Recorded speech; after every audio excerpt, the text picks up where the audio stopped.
Labrīt, dārgie webināra klausītāji! Tātad mani sauc Kristīna Kamerādins, pārstāvu Patērētāju tiesību aizsardzības centru. Patērētāju tiesību aizsardzības centrs ir tā iestāde, kas veic nepārtikas preču tirgus uzraudzību. Un patērētāju tiesību aizsardzības kompetence ir noteikta gan patērētāju tiesību aizsardzības likumā, patērētāju tiesību aizsardzības centra nolikumā. Ja runājam par dažādām iekārtām, izstrādājumiem, tiem ir ļoti prasības noteiktas specifiskos normatīvos aktos. Ja runājam par būvizstrādājumiem, tad gan kompetence apmeklēt ne tikai tirdzniecības vietas, bet arī būvlaukumus ir noteikti gan būvniecības likumā, gan ministra kabineta noteikumos 156. Patērētāju tiesību aizsardzības centra kompetence ir ļoti plaša, kā es minēju, ļoti daudz dažādas nepārtikas preču pārbaudes, piemēram, mašīniekārtas, elektroiekārtas, būvizstrādājumi, spiedieniekārtas un tā tālāk un tā joprojām. Bet gribētu varbūt atgādināt, ka šīs preču pārbaudes, ja tā saucamā tirgus uzraudzība, notiek gan projekta veidā, tātad ik gadu tiek izveidoti projekti, darbības, kas ir jāizdara, kāds preces ir jāpārbauda, ņemot vērā saņemto informāciju, jomā esošās problēmas, kā arī centrs atbild uz sūdzībām, kas ir saņemtas, piemēram, par preču iegādi, par neatbilstošu preču iebūvēšanu vai saņemšanu, lietošanu, tā skaitā. Tāpat, ja nelaimes gadījumos notiek, šie nelaimes gadījumi tiek balstīti uz, piemēram, spiedieniekārtu neatbilstībām. Tāpat arī saņem informāciju no citām iestādēm, piemēram, medicīnas iestādes, ja var minēt, piemēram, par rotaļlietām. Ļoti daudz informācijas nāk tieši no medicīnas iestādēm, kad bērni ir, piemēram, apēduši podziņu baterijas. Tas īsumā par to, un gribētu arī vērst uzmanību, ka PTAC ir tā iestāde, kas var šīs nepārtikas preces, kas ir PTAC jomā, pārbaudīt arī uz muitas robežas. Tas nozīmē, ja komersants, kā arī privātpersona, iemet, teiksim, kaut kādu ļoti vairāk tās preces, kuras tiek tālāk pārdotas, vai arī savai lietošanai, bet tām precēm ir izvirzītas specifiskās prasības, tad PTAC, muitas pārvalde var lūgt PTAC veikt šīs pārbaudes. Gan dokumentārās, gan marķējuma, gan arī tehniskās dokumentācijas pārbaudes. Tāpat minēja tirgus uzraudzības vietās, tirdzniecības vietās notiek uzraudzība un arī būvlaukumos. Kam ir vērts pievērst uzmanību? Tātad šodien es vairāk gribētu atgādināt par tādām pamatlietām, kam būtu jāizpildās un kas varētu vairāk iedot tādu pārliecību, kad esam to paskatījušies, salīdzinājuši informāciju un kad vajadzētu būt, kad tā prece un dokumentācija ir atbilstoša. Tātad bieži runājam par marķējumu, jo ikvienai precei būtu jābūt marķētai. Un marķējumā jābūt noteikti ražotājiem, identifikācijai. Ja nepieciešams atbilstības marķējums, pārsvarā elektroprecēm, apkures katliem, liftiem, tiem būs CE zīmes marķējums. Kā arī būtiskie noteiktie raksturlielumi, tātad piemītošās īpašības, tehniskās īpašības, ķīmiskās īpašības, spiediens, izmēri, tur var būt materiāls, tur var būt kaut kāda ilgtspējība, mehāniskā izturība, stiprība, stabilitāte un tā tālāk. Bet vēršu uzmanību, ka šīs prasības marķējumā katrai precei var atšķirties pēc preču īpašībām, un tās tiek noteiktas konkrētā normatīvā aktā. Šeit ir piemērs ielikts siltumaiņu apvades caurulēm, bet tas nenozīmē, ka visām precēm jābūt tieši šādi marķētām. Un, kas ir būtiski, marķējumam jābūt uzliktam skaidri, salasām, neaizdēšam. Šodienas tēma ir apkuras iekārtas un ir arī nākamās tēmas par saules paneļiem, iepriekš bija par mērīšanas līdzekļiem. Tātad šādiem izstrādājumiem var uzlikt šo marķējumu un tam ir jābūt. Protams, ka normatīvi akti arī atrunā, kuros brīžos var nebūt šis marķējums uz pašas preces, piemēram, uz iepakojuma vai pievienotos dokumentos. Kā es minēju, katrā normatīvajā aktā ir noteikti savas prasības, bet pats būtiskākais, lai jums ir tā informācija par ražotāju un identifikāciju. Ja runājam par CE zīmes marķējumu, ir vērts pievērst uzmanību, ka CE zīmes marķējumam ir noteikta forma. Tātad tas simbolu CE attēlojums ir noteikts konkrēti Eiropas Savienībā. Un tas nozīmē, ka Eiropas Savienībai ir noteiktas prasības tai precēm. Šodien jūs dzirdēsiet par dažādām apkuras iekārtām, un tām jābūt marķētām ar CE zīmes marķēm, un tur noteikti jābūt pēc šī simbolu attēlojuma. Slaida apakšā jūs varat redzēt salīdzinājumu, kāds ir šis noteiktais simbolu attēlojums pa kreisi, un pa labi ir tā saucamais Ķīnas eksports, kur ir šie simboli sabīdīti kopā, un šis nav CE zīmes marķējums. Tas nozīmē pilnīgi kaut ko citu. Tā kā salīdzinot, tomēr uzmetiet aci, iekārtām ir tāds marķējums, kā jābūt, vai ir kādas nobīdes. Ja ir kāds nobīdes, tad ir aizdoms, ka nav veikt šī atbilstības novērtēšana, kas tiek arī pamatot ar CE zīmes uzlikšanu. Ja mēs runājam tālāk par atbilstības dokumentiem, Eiropas Savienība attiecībā uz CE marķētām precēm ir jābūt atbilstības deklarācijai. To var nosaukt arī, piemēram, būvizstrādēm par eksploatācijas īpašību deklarāciju. Mašīnu iekārtām atbilstības deklarācija ir, taču, piemēram, mašīnu iekārtas iegādājoties pie iegādes, instrukcijā vai pievienotai jābūt saīsinātai mašīnu iekārtu atbilstības deklarācijai.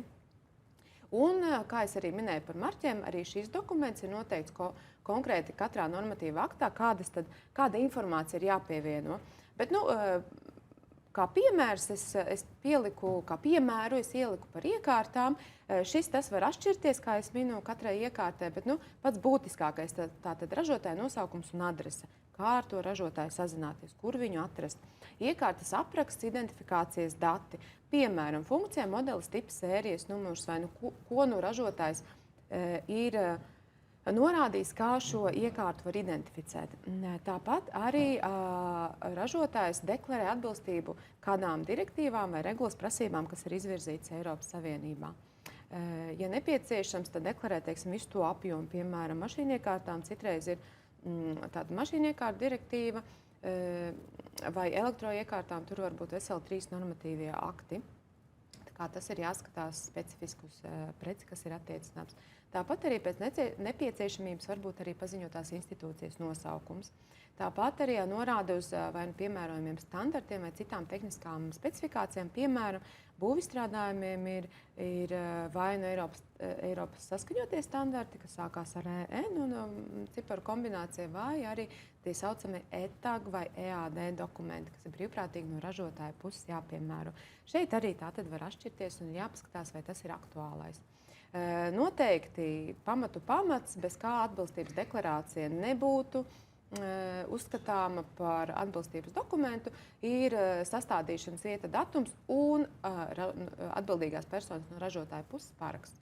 Ja dokuments nav parakstīts, tas nav uzskatāms par atbilstības dokumentu. Šeit ir piemērs tieši būvizstrādājumiem. Diezgan sarežģīti, varētu teikt, bet būvizstrādājumiem arī ļoti daudz informācija jānorāda CE zīmes marķējumā, ko nosaka tāda minētā regula 305, ko jūs redzat arī uz ekrāna. Un pats būtiskākais visām precēm, kas ir uz CE zīmes marķējuma, ja marķējuma, tam pašam jābūt attēlotam dokumentācijā, tad atbilstības dokumentā. Arī instrukcijās. Instrukcijām jābūt uz konkrēto modeli vai uz to modeļu kādu grupu, bet tam ir jābūt norādītam. Un šos dokumentus izdod tātad ražotājs. Arī instrukcijas pievieno ražotājs. Ko tad ņemt vērā, izvēloties preci? Skatāmies tātad, ko es minēju, vai preci ir identificējama un vai nepieciešamības gadījumā tā ir CE zīmes marķējums. Pārsvarā tās preces, par kurām mēs runājam, par iekārtām, tur CE zīmes marķējums būs. Vai atbilstības deklarācija ir attiecināma uz konkrēto preci? Ja tā ir pievienota, tad salīdzinām. Ja to dod komersants, atsevišķi salīdzinām, vai tas ir attiecināms. Un, ja nepieciešams, tāda pievienojuma būvniecības dokumentācijai vai iegādes dokumentiem. Tātad vai arī atbilstības deklarācija ir izdevis ražotājs. Tas ir būtiski, jo tikai ražotājs var izdot šo dokumentu, jo viņš ir tas, kurš saražoja. Sākot no izējmateriāliem, viņš zina, ko viņš tur ielika iekšā, kādas pārbaudes veica ražošanas procesā un kādas pārbaudes veica gatavam izstrādājumam un kādas tad ir šīs īpašības. Un to viņš arī fiksē atbilstības deklarācijā. Tāpat arī būtiski ir ņemt vērā, vai ir norādīti brīdinājumi, lietošanas un uzstādīšanas instrukcija, vai ir pievienota. Mūsdienās arī kvadrātkoda veidā, ja QR koda veidā to var pievienot. Bet tas vienmēr ir jāpārliecinās, vai šī informācija ir sniegta. Jo diezgan sarežģītām precēm, arī apkuras iekārtām, piemēram, tur ir specifiski iebūves nosacījumi, apkopes nosacījumi, kas ir jāievēro. Jo, ja saņēmējs šo informāciju neievēros, ja viņam ir šī instrukcija, tad, protams, kādas neatbilstības gadījumā iespējams, ka viņš būs kaut ko sabojājis, neizdarījis, līdz galam neiztīrījis, vai tieši otrādi kaut ko savādāk izdarījis iekārta pārbīdīs kādas detaļas, sastāvdaļas, ne tā lietojas. Savukārt no komersantu puses šī informācija ir jādod. Jo tādā veidā jūs nododat informāciju saņēmējiem, ka lūdzu lieto man iekārtā, iebūvē viņu tā, montē tieši tā, kā es esmu norādījis. Jo tās īpašības izpildās tikai tā, kā ražotājs ir paredzējis. Tātad mēs runājam par paredzēto izmantojumu. Gala rezultātā tātad marķējums ir jāpaskatās, jāsalīdzina ar dokumentāciju un jāpaskatās, vai ir tās instrukcijas īpaši, ja tās sarežģītas iekārtas. Kas tad ir biežāk konstatētās neatbilstības precēm? Tātad tas, ka nav identifikācijas. Ja nav identifikācijas, tad nevienu dokumentu arī nevar attiecināt uz preci. Tā skaitā arī instrukcijas, tātad kā lietot, pirmsākumos jau kā transportēt, kā izbūvēt, kā montēt, kā apkopt. Šāda informācija nevar attiecināt uz šādu preci. Ja nav norādīts ražotājs, nav atbildīgās personas, arī principā tas ir uzskatāms, ka nav norādīta identifikācija. Negadījumos vai neatbilstību gadījumos nav iespējas sazināties ar atbildīgo personu. Tātad nav iespēja pārliecināties, ka tā prece ir pārbaudīta. Ka ražotājam, teiksim, līnijā, ja ir nepieciešams atsaukt, tātad nav iespēja sazināties ar šo te ražotāju vai importētāju vai izplatītāju, kas kurā gadījumā. Tāpat, ja nav norādītas rakstura īpašības, tad nav zināms tas pielietojums, jo nereti ar tām rakstura īpašībām arī tiek norādīts pielietojums. Piemēram, vai var lietot ārtelpās vai tikai iekštelpās. Vai tā ir ugunsdrošai vidē paredzēts, vai tomēr nē, vai mitrām vidēm vai sausai vidē. Tāpēc tas ir ļoti būtiski, ka šīs rakstura īpašības ir norādītas.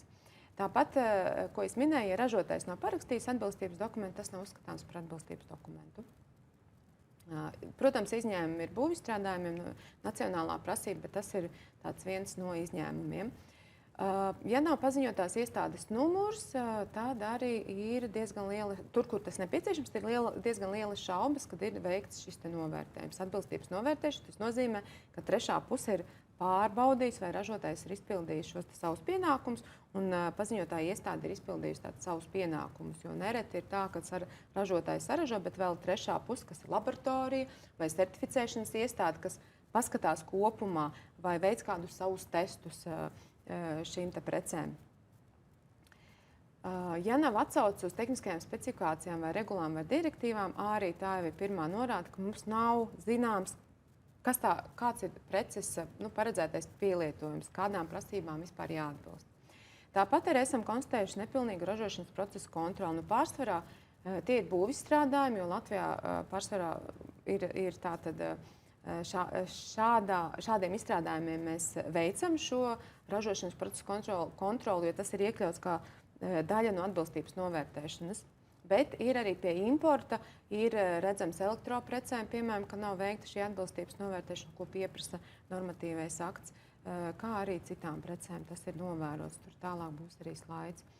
Un līdz ar to nav veikta atbilstības novērtēšana, ko es minēju, nevar iesniegt ne certifikātus, kas ir nepieciešami, ne testēšanas pārskatus, dažreiz arī pie importa vai būvlaukumos, vai arī uz sūdzību pamata, kad mums ir nepieciešams iet tālāk, pārbaudīt, vai tas ražotājs ir veicis šo atbilstības novērtēšanu, vai arī importētājiem ir pieejama šī tehniskā dokumentācija.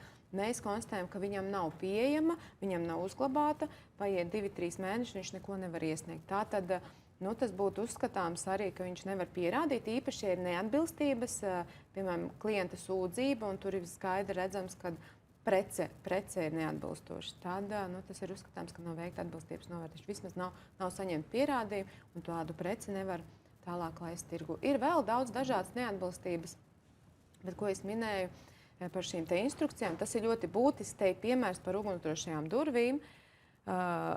Ja runājam par apkures sistēmām, arī noteikti tur, kur apkures sistēmas tiek izvietotas, iespējams, ka būtu nepieciešamas tādas, bet tas ir kā piemērs, ka instrukcija ugunsdrošajām durvīm ir ļoti būtiska, jo tajās ražotājs norāda, kā tās iebūvēt, kā tās montēt, noregulēt, un ar šo te tikai izpildās šī ražotāja noteiktā uguns izturība. Tajā gadījumā, kad nav instrukcijas, iebūve var veikt jebkā, un, ja nav instrukcijas, tā tad ražotājs neuzskatīs par vajadzīgu informēt saņēmēju. Bet tā nevajadzētu būt šādos gadījumos, jo šajā konkrēti par ugunsdrošajām durvīm ir specifiski noteiktas prasības, ka jābūt instrukcija, jo tikai tā izpildās šī ugunsdrošība. Nu, kā piemērs, ja mēs iedomājamies arhīvos šādas durvis izbūvē, dažādās medicīnas iestādēs, laboratorijās, kur tas ir būtiski. Vai nu 30 minūtes iztur tās durvis vai 90, tas ir ļoti būtiski. Gribētu arī turpināt ar ieteikumiem gan izplatītājiem, gan saņēmējiem. Tas attiecās arī principā uz pārējiem komersantiem. Pārliecināties par atbilstošu marķējumu esamību, par atbilstības deklarācijas gan esamību, gan attiecināmību uz preci. Arī ražotājiem aicina šos dokumentus uzreiz dot kopā ar preci. Tātad jūs pārdodat apkures katlu, jūs pārdodat siltumizolācijas materiālu, jūs pārdodat kabeļus. Šai informācijai ir jābūt pievienotai. Protams, kā es minēju, atbilstības deklarācija ne visos gadījumos ir jāpievieno, bet, ja ir instrukcija, piemēram, tai jābūt pievienotai uzreiz. Lai nav tā, ka pēc 6 mēnešiem, piemēram, saņēmējs ir izbūvējis, viņam tur sāk tecēt, piemēram, un viņš vispirms ar komersantu runā, komersants, nē, tu tur esi izbūvējis varbūt nepareizi, un tad, kad komersants raksta tāds sūdzību, tad izrādās, ka nemaz nav ne tas marķējums atbilstošs, ne tie dokumenti ir pievienoti. Tātad tas jau ir pamats, kā tā prece nevarēja būt tirgū. Līdz ar to, arī ņemot vērā to, visiem komersantiem jāizsniedz saņēmējiem visi dokumenti, kas ir attiecināmi uz preci, kas ir būtiski. Ja ražotājs dod instrukcijas, tehniskās pases, varbūt kaut kādus rasējumus, kas ir nepieciešami izbūvēji, tas viss ir jādodot tālāk, jo saņēmējiem šī informācija ir būtiska. Ražotājs tā nodrošina, ka tālāk prece tiks izmantota tā, kā tas ir nepieciešams. Tāpat arī tālāk nepiedāvāt tirgū šādas preces, neiebūvēt šādas, neizvēlēties. Patiesībā noteikti iepirkumos, noteikti pasūtījumos jau konkrēti, ko jūs vēlaties. Dzīvē ir tā, ka atbilstības dokumentiem marķējumiem ir jābūt obligāti pēc normatīva akta, bet, ja tas netiek arī pieprasīts, teiksim, par atbilstības dokumentiem, ja runājam, netiek pieprasīts pie iepirkuma vai pasūtījuma, tad var sanākt arī tā, ka tāds izplatītājs jums arī šo dokumentu neiedod. Un būtiski, lai ir latviešu valodā. Ja tas svešu valodā, īpaši instrukcijas, montāžas instrukcijas, tām jābūt ir latviešu valodā. Vēl ieteikumi saņēmējiem tā arī ļoti vispārīgi, un īstenībā šie ieteikumi izriet no sūdzībām, ko mēs esam saņēmuši pēdējos gados. Tieši arī man vairāk nāk par būvizstrādēm, par iekārtām mums nāk. Un gan privātpersonas, gan juridiskas personas var iesniegt šādu informāciju, bet tās darbības, protams, no tādas puses dažādas attiecībā uz juridiskām personām, kur ir viņu līgumi. Bet tomēr tātad, ja runājam par iegādi, preču iegādi, iegādājamies no tādiem komersantiem, par kuriem mums ir informācija. Iespējams pārbaudīt atsauksmes, to reitingus. Ja pērk internetā, pārliecinieties, ka ir kontakta informācija, ka jūs ar viņu varat sazināties. Pie iegādes jābūt ir čekiem, iegādes dokumentiem. Nevarētu būt tā, ka ir puse maksāta ar čeku un otra puse pēc vārdiem ir maksāta savādāk. Piemēram, par preces iegādi ar čeku, par izbūvi samaksāju tāpat. Nav šī dokumenta, kas to pierādītu. Un kurš izbūvēja, kā izbūvēja, šādās sūdzībās parasti ir ļoti grūti konstatēt, kur tad ir neatbilstība, īpaši, ja mēs ņemam vērā par iebūvi, kad ir runa. Nodrošinieties ar to, ka jūs visu darat legāli, samaksājat, jums ir čeki, jums ir garantijas noteikumi, ja tādus dod ražotājs iekārtām īpaši jau ja mēs runājam par iekārtām, tur bieži vien ir 5 gadi, 10 gadi. Izvēlieties arī drošus maksājumu veidus, ko es minēju, čeki, ja pārskaitījumu saglabājiet to. Neatbilstību gadījumā sākumā mēģiniet vienoties ar pārdevēju. Tas ir būtiski. To paredz arī Patērētāju tiesību aizsardzības likums. Ja tas neizdodas, un arī būtiski minēt, ka tam ir jābūt tātad vai nu sarakstēs oficiālās, varbūt arī e-pastā, bet oficiālās sarakstēs oficiāli jāsūt šīs vēstules. Ja tas neizdodas, tātad šī visa informācijas paka jums dod iespēju arī, protams, risināt problēmu, izmantojot tiesības un iespēju saskaņā ar Patērētāju tiesību aizsardzības likumu, piemēram. Protams, ir dzīvē visādi, ar būvnieku var vienoties, bet aicinu izmantot iespēju pirmkārt šo dokumentāciju vākt, uzglabāt. Ja garantija no ražotāja puses 5 gadi, jums noteikti arī šie dokumenti ir jāsaglabā 5 gadi.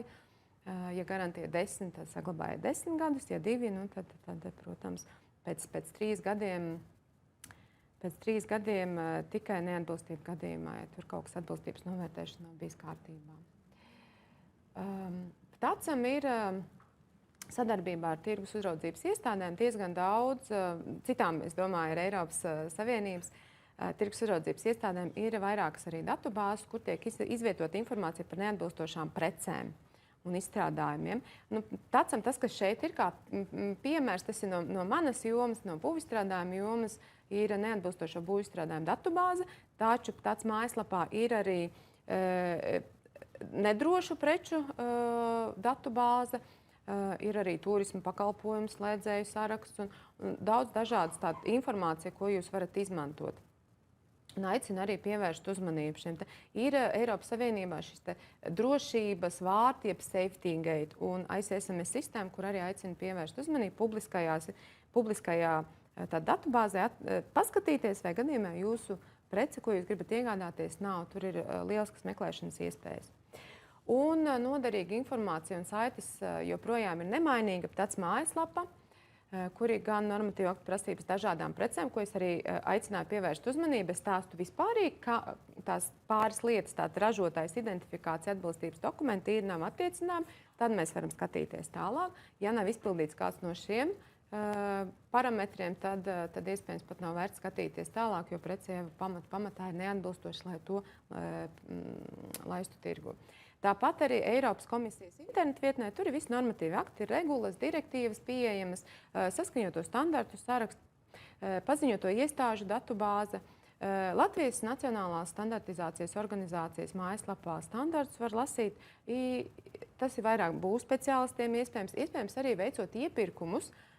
Ir vērts paskatīties, vai tādam izstrādājumam ir kādas specifiskas prasības, izējot no normatīva akta un paskatīties, piemēram, būvizstrādājumiem saskaņotos standartus. Tāpat arī šis te, ko es minēju par būvizstrādājumiem, ir būvēdroši.lv, jo, ja runā par būvniecības procesu, vai tā ir vienkāršotā atjaunošana, vai tur vajag būvprojektu, tomēr ir dokumentācija, kura ir jāiesniedz būvvaldē. Tāpat arī izbūvējot iekārtas, jums būs jāinformē attiecīgās iestādes, un lai jūs nenošautu garām, lai jūs visu izpildītu, es aicinu tomēr ieskatīties šajās mājaslapās. Tas bija ļoti, ļoti īsumā viss. Ja ir kādi jautājumi, droši laikam var rakstīt, es tad vēl atbildēšu. Paldies jums!